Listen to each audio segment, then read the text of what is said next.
আসসালামু আলাইকুম রহমতুল্লাহ। আজকের ক্লাসে আমরা শিখব আমার নিজের দেশ সম্পর্কে আমি যদি বর্ণনা দিতে হয় আরবিতে খুবই সংক্ষিপ্তভাবে সেটি কিভাবে দেব। আমি কোনো একটি শহর থেকে এসেছি, আমার শহরটিকে আমি বর্ণনায়িত করব, আমার শহর সম্পর্কে বর্ণনা দিব, সেটি কিভাবে দিব। এবং সর্বোপরি আমরা প্রত্যেকেই নিশ্চয়ই কোনো না কোনো গ্রাম থেকে এসেছি, আমার গ্রামের সৌন্দর্য বিষয়ে বা আমার গ্রামের ভালো লাগার বিষয়গুলো সম্পর্কে আমি কিভাবে খুবই সংক্ষিপ্ত পরিসরে বর্ণনা করব। এই তিনটি বিষয় সম্পর্কে আজকের ক্লাসে আমরা শিখব।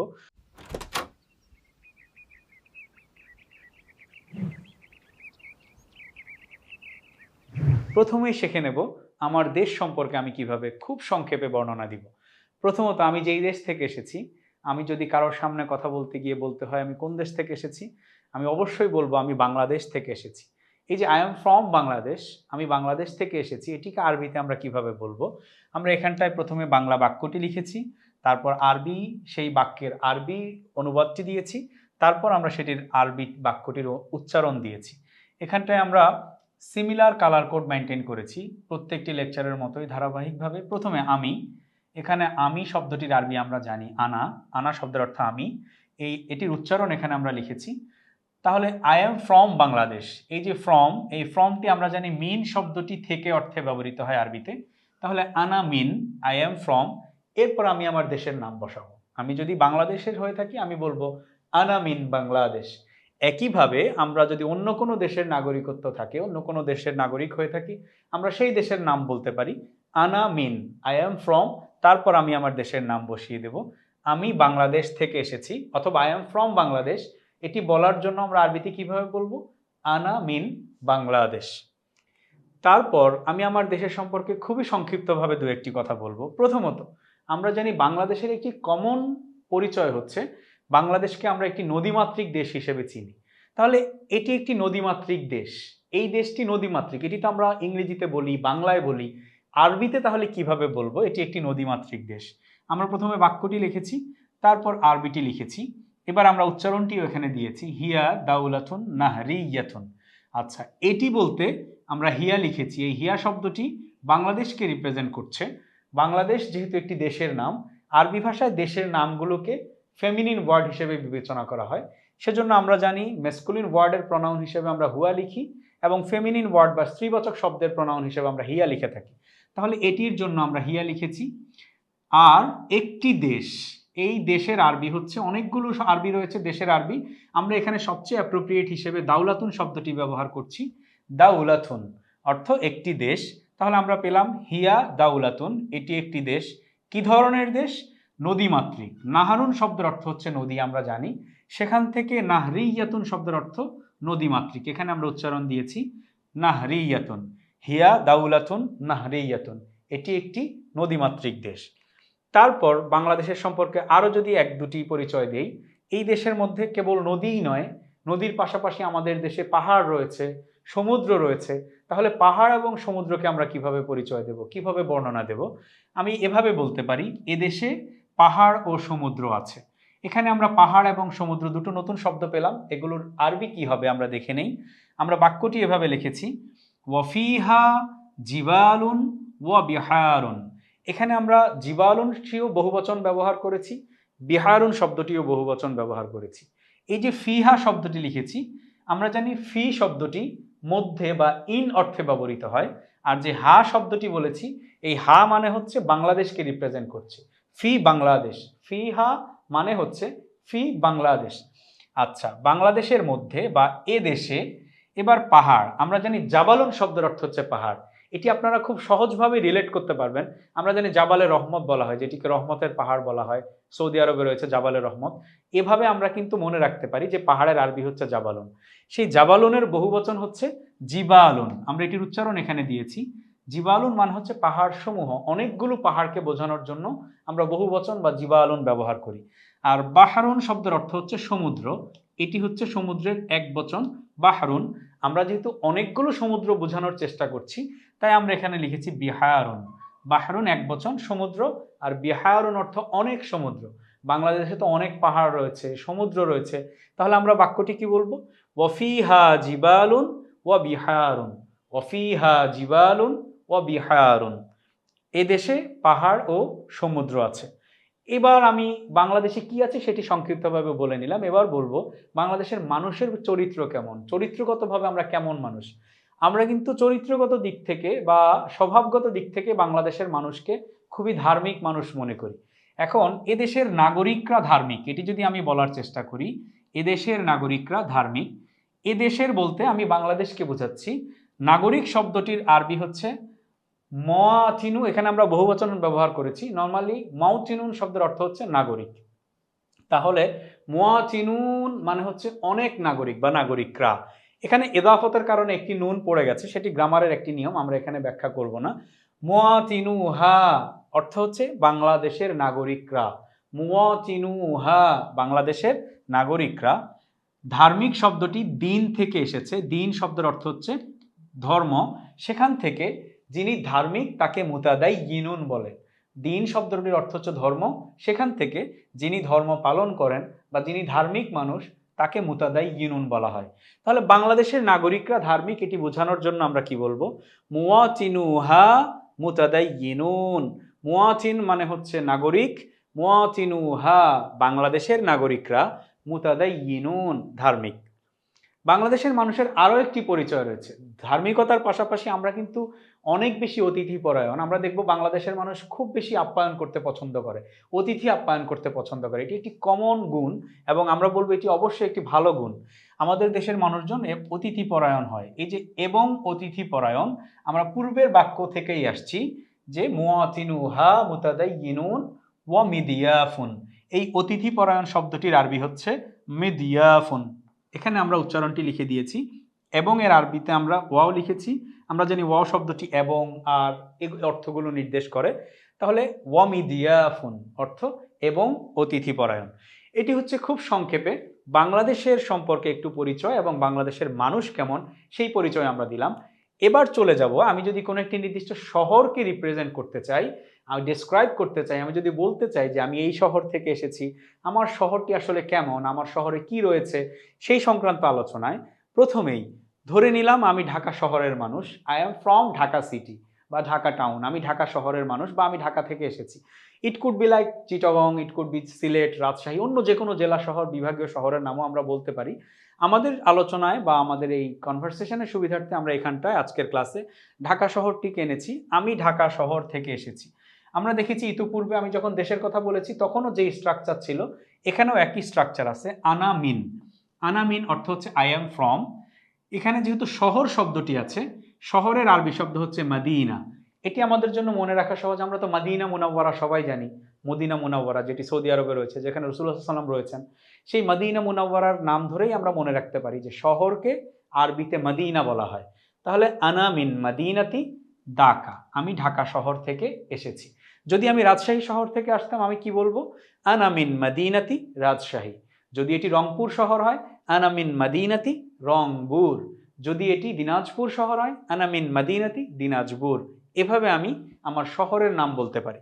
আচ্ছা, এবার আমার শহরে কি আছে সেটির বর্ণনা বা আমার শহরটি কেমন সেই বর্ণনা যদি দিতে চাই, প্রথমেই এটি একটি সুন্দর শহর। ঢাকা শহরটি তো অবশ্যই সুন্দর শহর।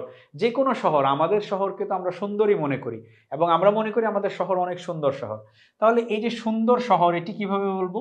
এটির জন্য মাদিনাতুন যেহেতু আরেকটি ফেমিনিন ওয়ার্ড, মাদিনাতুনের জন্য প্রনাউন হিসেবে আমরা হিয়া নিব। হিয়া শহরের আরবি নিলাম আমরা একটি শহর, এই একটি শহরের আরবি হচ্ছে মাদিনাতুন। হিয়া মাদিনাতুন। এবার সুন্দর, সুন্দরের আরবি হচ্ছে আমরা জানি জামিলাতুন। এখানে উচ্চারণটি দেওয়া আছে হিয়া মাদিনাতুন জামিলাতুন। এটি একটি সুন্দর শহর।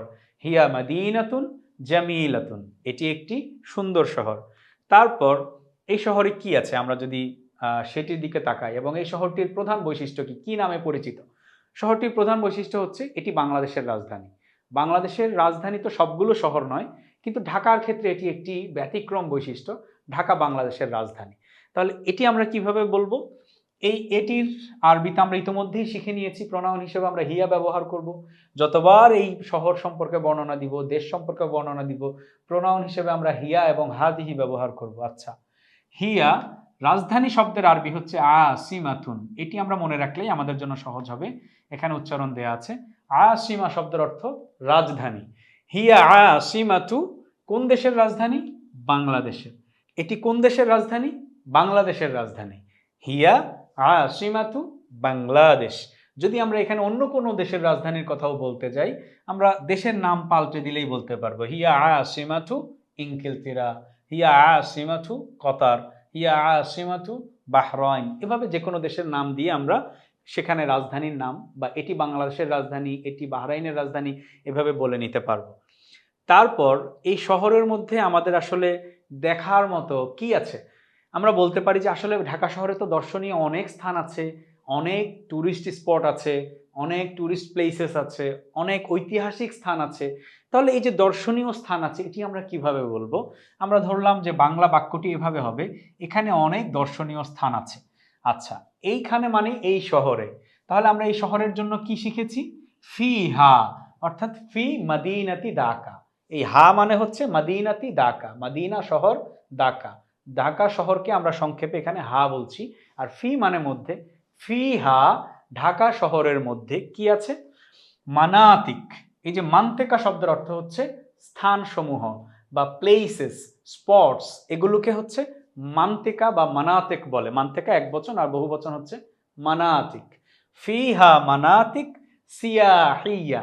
সিয়াহিয়া মানে হচ্ছে ট্যুরিস্ট, মানে যেগুলো বিশেষ করে সিয়াহি মানে ট্যুরিজম রিলেটেড কোনো কিছুকে সিয়াহি বলা হয়, সেখান থেকে মানাতেক সিয়াহিয়া মানে ট্যুরিস্ট প্লেসেস বা প্লেসেস টু বি ভিজিটেড বা ভিজিটিং প্লেসেস, এইরকম পর্যটন সংক্রান্ত বা দর্শনীয় স্থানগুলোকে আরবিতে বলা হয় মানাতিক সিয়াহিয়া।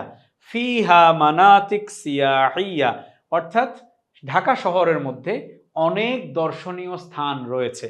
ফিহা মানাতিক সিয়াহিয়া। তারপর আমরা শহরের বর্ণনা শেষ করে এবার চলে যাব আমার গ্রাম সম্পর্কে। আমরা প্রত্যেকেই আমাদের গ্রামকে অনেক বেশি ধারণ করি, আমাদের গ্রামকে অনেক বেশি ফিল করি। আমরা হয়তো গ্রাম থেকে এক সময় শহরে চলে আসার পর ওভাবে আর গ্রামে গিয়ে থাকা হয় না। কিন্তু আমি যদি আমার এই গ্রামটিরই খুব সংক্ষিপ্তভাবে একটু বর্ণনা দিতে চাই, কিভাবে বলবো? প্রথমত, আমি যেই গ্রাম থেকে এসেছি সেই গ্রামের নামটি আমি বসাবো। ধরে নিলাম আমি আমার গ্রামের নাম বলি, আমার গ্রামের নাম হচ্ছে মানুরি। আমি যদি বলি আমি মানুরি গ্রাম থেকে এসেছি, যেটি আমরা শহর এবং দেশের ক্ষেত্রে বলেছি I am from this country, I am from this city, and আনা মিন বাংলাদেশ, আনা মিন মদিনাতি ঢাকা। একই স্ট্রাকচার ফলো করে আমরা গ্রামের বেলায়ও বলবো আনা মিন করিয়াতি। শুধুমাত্র পার্থক্য হচ্ছে গ্রামের আরবি হচ্ছে করিয়াতুন। এই যে করিয়া শব্দটির অর্থ হচ্ছে গ্রাম, করিয়াতুন শব্দের অর্থ গ্রাম, শব্দটি কি? করিয়াতুন। আবার আমরা শুনে নেই করিয়াতুন, করিয়াতুন শব্দের অর্থ গ্রাম। তাহলে আনামিন করিয়াতি, এখানে আমি আমার গ্রামের নামটি বসিয়ে দিব, করিয়াতি ফুলান বা অমুক গ্রাম থেকে এসেছি, আনামিন করিয়াতি। এবার আমি আমার গ্রামের নাম বসালাম। তারপর আমার গ্রামের নাম বলার পর আমি কোন গ্রাম থেকে এসেছি সেটি বলার পর গ্রামটির একটি বৈশিষ্ট্য বলবো, গ্রামটি আসলে কেমন। তাহলে প্রথম বৈশিষ্ট্য, আমরা জানি গ্রামের পরিবেশ খুব দূষণ মুক্ত হয়, গ্রামে বায়ু দূষণ, শব্দ দূষণ এগুলো কম থাকে। সেজন্য আমরা সবচেয়ে পরিচিত একটি বৈশিষ্ট্য নিয়েছি যে এটি একটি দূষণ মুক্ত গ্রাম। আচ্ছা, তাহলে এটি মানে অবশ্যই করিয়াতুন, যেহেতু গ্রামটিও একটি স্ত্রীবাচক শব্দ, তাই এটিরও প্রোনাউন হিসেবে আমরা হিয়া নিয়েছি। মুক্ত শব্দটির আরবি হচ্ছে খালিয়াতুন। আমরা জানি খালি, বাংলায় আমরা খালি শব্দ বলি না, খালি মানে কি? যেখানে কিছুই নেই, খালি, শূন্য বা মুক্ত। আরবিতে খালিয়াতুন শব্দের অর্থ হচ্ছে মুক্ত। হিয়া খালিয়াতুন, এই যে খালিয়াতুন শব্দটির অর্থ মুক্ত। কিসের থেকে মুক্ত? দূষণ থেকে মুক্ত। এই দূষণ শব্দের আরবি হচ্ছে আত-তালাউস। এই তালাউস শব্দটির অর্থ হচ্ছে দূষণ। তাহলে হিয়া খালিয়াতুন মিনাত তালাউস, এটি দূষণ থেকে মুক্ত। হিয়া খালিয়াতুম মিনাত তালাউস, এটি দূষণ মুক্ত একটি গ্রাম। তারপর আমার গ্রামটি দূষণ মুক্ত গ্রাম। তারপর আমার গ্রামে কি হয়? আমরা জানি গ্রামে প্রচুর ফসল উৎপাদিত হয়, ফসল উৎপন্ন হয়, বিভিন্ন সময়ে বিভিন্ন রকমের ফসল উৎপন্ন হয়। এটি কিভাবে বলবো?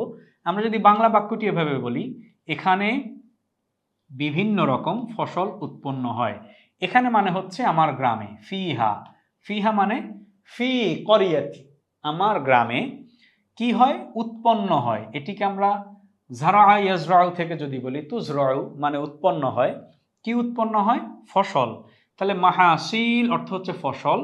এই যে আমরা এখানটায় রাখলাম, যেটিকে গ্রিন কালার কোড করেছি, মিনাল মাহাসিল, এটি অর্থ হচ্ছে ফসল। আনওয়াউন অর্থ হচ্ছে বিভিন্ন রকম, আনওয়াউন শব্দের অর্থ বিভিন্ন রকম। তাহলে এখানে বিভিন্ন রকম ফসল উৎপন্ন হয়। কি বলবো আমরা?